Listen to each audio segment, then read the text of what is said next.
예수님께서는 오늘도 열심히 하나님 나라의 비밀에 대해서 가르치고 설명하는 일을 하고 계신데요.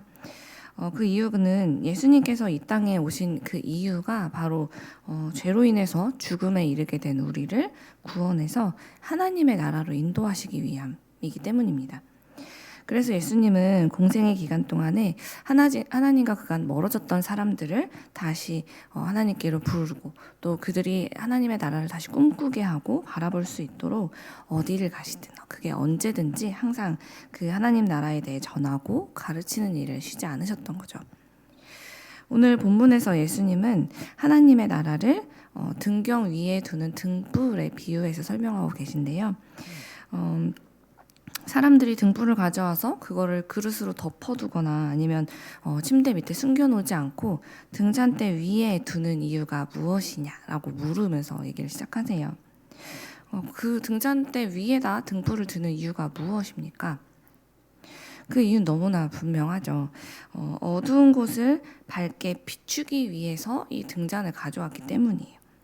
등불은 분명 그런 분명한 목적, 어두운 곳을 밝게 비추려는 목적으로 만들어졌고 그러려고 켜는 것이니까요. 그렇다면 이제 예수님께서 이렇게 갑자기 등불의 올바른 용도와 사용 목적을 설명하신 이유에 대해서 생각해 봐야 하는데요.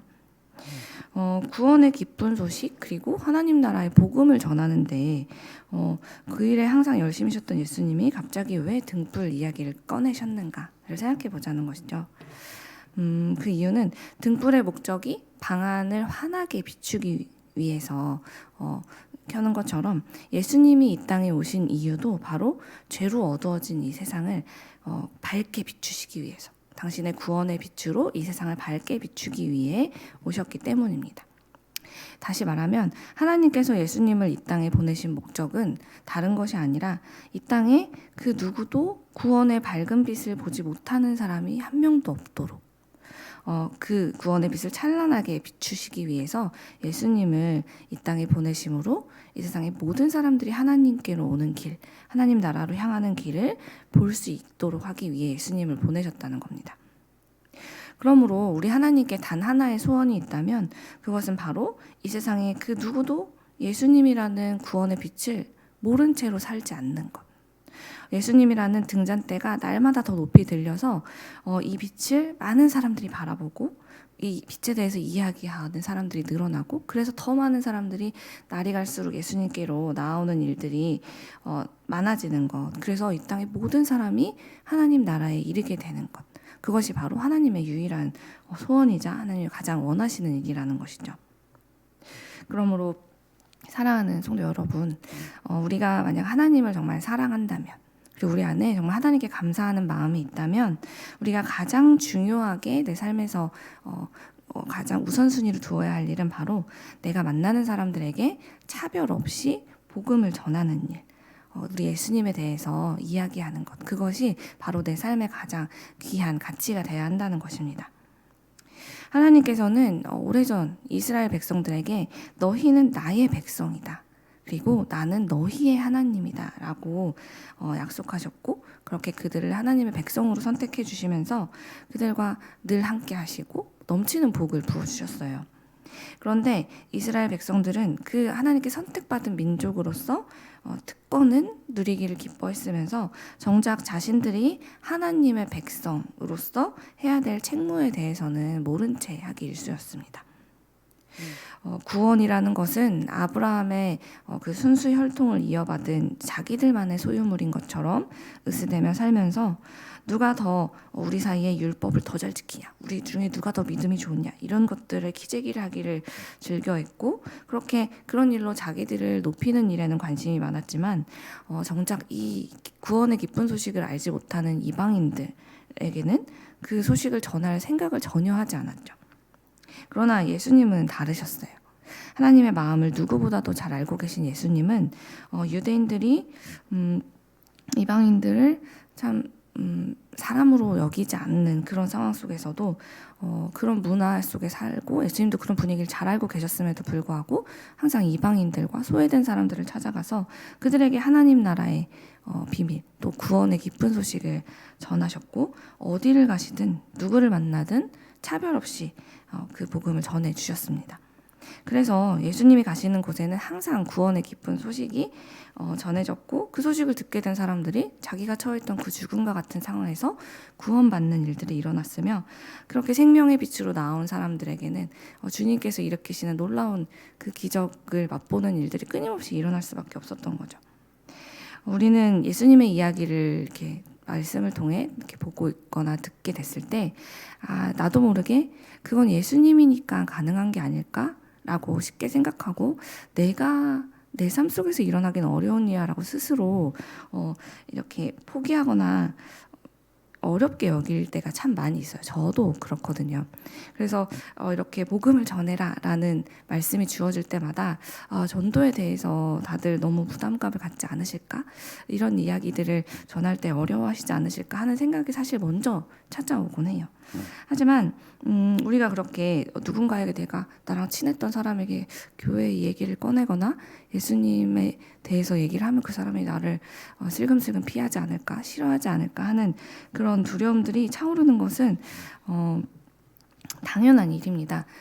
왜냐하면 우리가 해야 될 일과 하나님이 하시는 일이 분명히 다르게 있기 때문이에요. 근데 우리는 자꾸 우리가 전도를 하고 그 사람을 구원에 이르게 하는 일까지 우리가 해야 되는 것처럼 느껴지기 때문에 그게 너무 부담이 되고, 그 사람을 잃어버리지 않을까 하는 두려움들이 자꾸 우리의 마음을 지배하는 그 현실 속에서 이런 감정을 느끼는 건 참 자연스러운 일입니다. 그런데요, 예수님은 그런 우리의 마음까지도 잘 아셔서 오늘 말씀 속에서 씨 뿌리는 비유, 26절 이하에 등장하는 그 씨 뿌리는 비유로 우리의 이해를 도와주셨어요. 이 비유의 핵심이 무엇인지를 떠올려 보면, 사람이 할 일은 씨를 열심히 뿌리는 일, 거기까지가 우리가 할 일이라고 이야기를 하시는데요.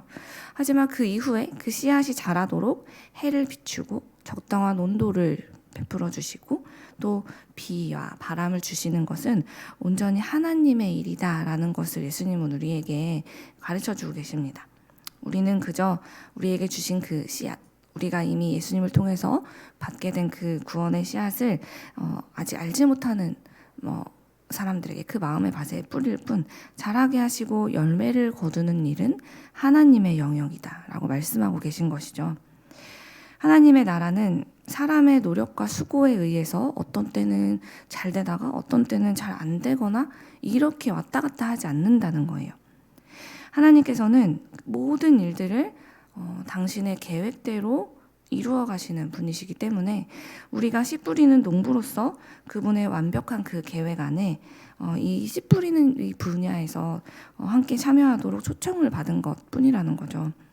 우리는 그저 맡겨진 씨앗을 뿌리는 일, 즉 복음을 전하는 일을 감당하는 것, 그게 우리의 역할이지, 열매를 맺고 추수를 하는 것은 우리 하나님의 손에 달려있는 일이다라는 것을 기억하면서 그 이후의 일들은 주님께 맡기라는 것입니다. 사실 이 말씀을 이렇게 묵상하던 중에 지난 주일에 있었던 일이 떠올랐어요. 제가 이제 이번 1월 첫 주가 이제 교회학교는 모든 부서의 신입생들이 올라오는 주였거든요. 그래서 지금까지 유치부 예배를 드리던 우리 아기들이 이제 아동부로 올라오게 되었어요. 그래서 말씀을 전하게 되었는데, 애들이 얼마나 말씀을 열심히 듣는지 참 그 모습의 은혜를 받았는데요. 신기한 거는 유치부에서 그동안 수년간 신앙생활 아이들도 하면서 참 여러 번 들었을 천지창조에 대한 이야기가 이번 주의 주제였거든요. 천지창조를 하나님께서 행하시고 하나님 지으신 첫 번째 사람 아담이 죄를 짓게 되면서 이 땅에 죽음이 들어오고, 그 일을 그 죄와 죽음에서 구원하시기 위해서 하나님께서는 예수님을 보내셔야 했던 그 과정에 대해서, 예수님이 이 땅에 오셔야 했던 이유를 이렇게 쭉 설명하는 시간을 가졌는데요. 그 내용이 많다 보니까 어느새 아이들이 이제 견디기에 딱 적정한 시간보다 훨씬 길어졌어요. 말씀을 전하는 시간이. 그래서 이제 예배를 다 마치고 이제 하루를 이제 집에 가서 돌아보다가, 내가 또 오늘 우리 아이들한테 설교를 이렇게 길게 하면 안 되는데, 심지어 고학년 아이들 같은 경우는 정말 많이 들었던 이야기를 왜 이렇게 길게 전했지? 아이들에게 도움이 되지 않았을 것 같다는 생각이 들어서 좀 후회를 했었거든요. 그런데 다음날 이제 신입생 아이의 한 어머니께서 연락을 주셨어요. 그 아이가 주일날 예배를 드리고 집에 와서 그날 배운 말씀을 엄마한테 막 이야기를 해주더래요. 그러면서 엄마, 내가 이제부터는 전도를 해야겠어요 라고 이야기를 했다는 거예요. 그러면서 직접 자기가 그림을 그려서 전도지를 만들고, 그리고 엄마 이제 저 장난감 사주실 돈으로 친구들 전도할 때 필요한 선물을 사달라고 그런 이야기를 했다는 거예요. 그래서 엄마도 하나님이 어떻게 이 아이한테 이런 일을 행하셨을까 너무 놀라셔서 그 기쁨을 나누고자 저한테 전화를 주셨고, 연락을 주셨고, 저도 사실 그 말씀을 들으면서 제 마음이 너무 기쁜 동시에 회개하게 되었어요. 왜냐하면 저도 모르게 우리 아이들이 나이가 어리니까, 그리고 또 이제 그 나이가 어린 아이들 중에도 고학년 아이들이 이미 많이 들었으니까 내가 이걸 어떻게 잘 전달해야 애들이 은혜를 받고 뭐 지루하게 느끼지 않고 이렇게 할 수 있을까라는 그런 생각들을 저는 했던 거거든요. 그런데 그 저의 생각 속에는 하나님이 이 아이들의 마음속에서 우리 성령께서 일하실 것에 대한 그런 생각이 부족했던 거예요. 그래서 내가 더 쉽고 재미있고 간결하게 전해야 아이들이 은혜를 받을 수 있어, 그래야 아이들이 주님을 만날 수 있어 라고 어느새 제가 생각하고 있던 건 아닌지, 어느새 제가 지금껏 아이들 사역을 하면서 내 생각이 이렇게 굳어져 버린 게 아닌가, 내 경험에서 생겨난 자만심이 어느새 하나님이 하실 자리까지를 고려하지 않는 건가 하는 생각이 들어서 제 마음속에서 하나님 죄송해요, 제가 주님께서 일하실 걸 생각하지 못하고 내가 이렇게 했어, 어느샌가 이렇게 생각했던 것에 대해서 하나님께 이야기하지 않을 수가 없었습니다.